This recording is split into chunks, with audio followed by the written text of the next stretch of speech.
Assalamualaikum warahmatullahi wabarakatuh. Salam sejahtera bagi kita semua. Perkenankanlah, kami akan mempresentasikan hasil diskusi kami yang berjudul Kedudukan dan Peran Bahasa dan Sastra Indonesia dalam Era Globalisasi. Hasil diskusi ini kami presentasikan untuk memenuhi tugas mata kuliah Perencanaan Bahasa yang diampu oleh Bapak Dr. Wagiran M. Hum. Anggota kelompok kami terdiri atas Mei Solihatul Latifah dengan NIM 211142101 dan Muhammad Dika Wiyana dengan NIM 21114210132. Langsung saja kita memasuki materi yang pertama, yaitu globalisasi. Pada era globalisasi, terutama pada abad ke-21 saat ini, batas-batas geopolitis yang selama ini dipandang sebagai ciri sekaligus penyekat suatu negara semakin kabur. Hal tersebut disebabkan oleh meningkatnya perdagangan bebas yang menyangkut lalu lintas barang dan jasa, termasuk juga lalu lintas sumber daya manusia yang terlibat dalam aktivitas tersebut. Karena hal tersebut, muncul pertanyaan mengenai seberapa jauh potensi yang kita miliki guna mempertahankan kedudukan dan peran bahasa dan sastra Indonesia. Dapatkah bahasa Indonesia bertahan sebagai lambang jati diri bangsa? Akankah sastra Indonesia tetap dipandang sebagai mahkota bahasa? Untuk menjawab pertanyaan tersebut, mari kita masuk ke materi selanjutnya, yaitu bahasa dan sastra Indonesia di era globalisasi. Apa yang akan terjadi pada bahasa dan sastra Indonesia di era globalisasi sesungguhnya sudah dapat diramalkan dengan melihat sejarah bahasa Indonesia. Bahasa Indonesia dikukuhkan dalam butir ketiga Sumpah Pemuda menjadi bahasa persatuan yang harus dijunjung, dihormati, dan digunakan dengan baik. Bahasa Indonesia juga ditetapkan sebagai bahasa negara melalui Pasal 36 UUD 1945. Melihat ke belakang lagi, bahasa Melayu yang merupakan cikal bakal bahasa Indonesia sejak awal pertumbuhannya sudah memperlihatkan perkembangan yang dinamis, terutama dari segi perkembangan kosakata. Pada zaman Sriwijaya, bahasa Melayu sudah mulai dimasuki unsur-unsur bahasa Sanskerta, dan pada zaman Kerajaan Malaka, bahasa Arab turut memperkaya kosakata bahasa Melayu. Pada zaman Kerajaan Malaka pula, bahasa Melayu menjadi lingua franca di kawasan Asia Tenggara. Hal itu diakui oleh seorang peneliti bahasa, Jan Huygen van Linschoten, yang menyatakan bahwa bahasa Melayu di Asia Tenggara tak kurang pentingnya dalam fungsi komunikasi antar bangsanya daripada bahasa Prancis di Eropa Barat. Setiap orang yang ingin ikut dalam kehidupan antar bangsa di kawasan itu mutlak perlu mengetahui bahasa Melayu. Materi selanjutnya adalah peran bahasa Indonesia. Sebagai bahasa persatuan dan bahasa resmi negara, bahasa Indonesia memiliki peran yang sangat penting. Pada kurun waktu 1928 sampai 1945, bahasa Indonesia telah berhasil menumbuhkan dan memelihara semangat persatuan di antara seluruh kelompok etnis yang ada, sehingga bisa mengantarkan bangsa Indonesia kepada kemerdekaan. Bahasa Indonesia juga menjadi alat komunikasi yang digunakan oleh para pemimpin dan pejuang kemerdekaan. Teks proklamasi kemerdekaan Indonesia juga menggunakan bahasa Indonesia.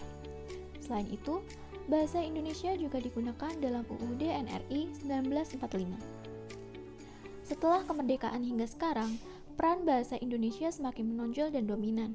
Bahasa Indonesia menjadi bahasa pengantar dalam bidang pendidikan dan kehidupan bernegara, menjadi sarana pemeliharaan dan pengembangan kebudayaan-kebudayaan nasional yang sangat beragam, menyebarluaskan konsep-konsep iptek dengan menerjemahkan dan menyadur, karena pada umumnya konsep-konsep yang berhubungan dengan iptek berasal dari bahasa asing.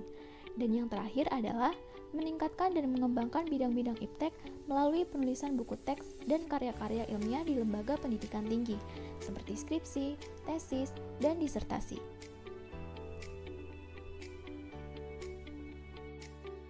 Yang keempat ada keberhasilan bahasa Indonesia dalam memenuhi peran dan fungsinya sebagai bahasa persatuan. Jadi keberhasilan bahasa Indonesia sebagai bahasa persatuan dipengaruhi oleh dua hal, yaitu dua hal yang berhubungan dengan masalah teknis dan masalah prinsip. Yang pertama masalah teknis yang berkaitan dengan kaidah atau norma dalam tata bahasa Indonesia. Kaidah atau norma tersebut yang tercakup berupa tata bahasa Indonesia yang mantap, menyeluruh, dan tuntas. Selain itu, kelengkapan kosakata bahasa Indonesia beserta peristilahannya harus lengkap sehingga bahasa Indonesia dapat digunakan untuk berbicara maupun menulis tentang apa saja. Permasalahan teknis ini perlu dilakukan secara terus-menerus agar kedudukan bahasa Indonesia tidak terkikis arus globalisasi, sehingga bahasa Indonesia tetap menjadi alat komunikasi untuk mengungkapkan segala macam pandangan, gagasan, dan konsep, mulai dari yang paling mudah dan sederhana sampai yang paling rumit dan kompleks yang menyangkut berbagai bidang kehidupan. Selanjutnya, masalah prinsip yang berkaitan dengan sikap keindonesiaan masyarakat pengguna bahasanya. Dalam hal prinsip sikap keindonesiaan menjadi acuan adalah butir ketiga Sumpah Pemuda pada tahun 1928 yang berbunyi, "Kami putra-putri Indonesia menjunjung bahasa persatuan bahasa Indonesia."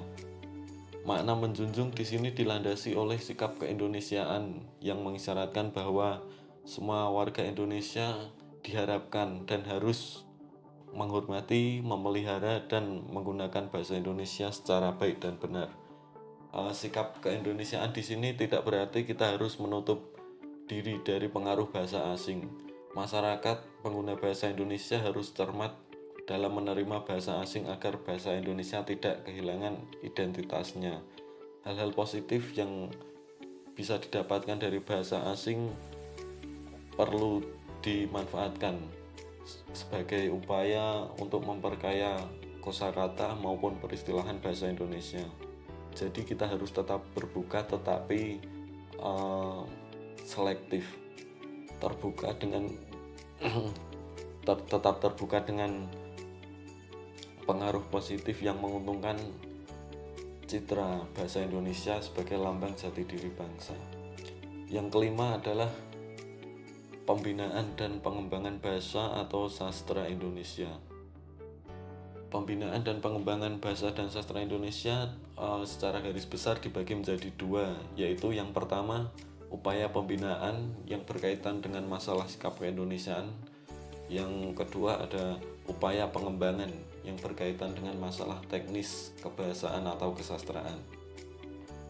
Jadi dalam pemeliharaan bahasa dan sastra Indonesia diperlukan strategi pembinaan dan pengembangan yang berencana, teratur, dan terarah. Hal ini penting untuk dilakukan karena keberhasilan dalam pembinaan dan pengembangan bahasa merupakan indikator untuk melihat bagaimana kedudukan dan peran bahasa serta sastra Indonesia di tengah gempuran globalisasi nantinya. Sekian paparan materi tentang kedudukan dan peran bahasa dan sastra Indonesia dalam era globalisasi dari kami. Kurang lebihnya mohon maaf. Terima kasih. Wassalamualaikum warahmatullahi wabarakatuh.